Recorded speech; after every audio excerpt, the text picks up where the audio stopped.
Sports clubs say they're feeling the Olympic effect, with more people turning up, keen to get into different sports, but they say the government isn't doing enough to harness the spirit of the Games. 75% of people asked by the Sport and Recreation Alliance believe there won't be a sporting legacy from this summer's 2012 Olympics, and that's despite the event itself being a huge success. Here's our sports news correspondent, Adrian Warner. Here we go, start the game, burn arrow, over.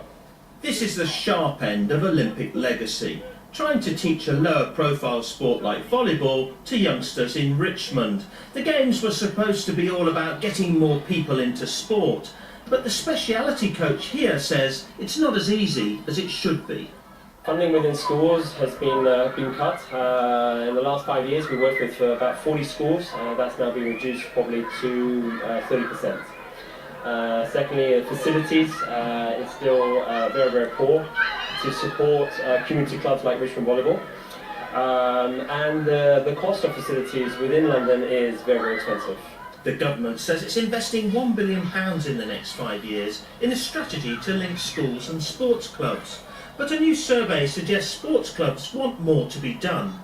The body, which represents community clubs, says 42% of the sports volunteers they surveyed had seen an increase in people joining their clubs since the Games. But out of the 475 responses they received, 73% said the government wasn't doing enough to help community sport create a real legacy.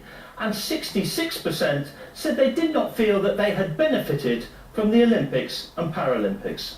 Do you know that in the time that it takes Usain Bolt to run 100 metres, we spend £10,000 in this country treating entirely preventable diseases?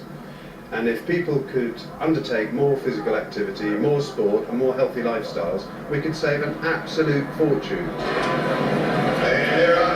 The Games created an unprecedented wave of enthusiasm about sport.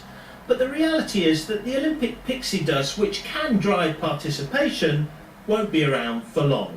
Adrian Warner, BBC London News.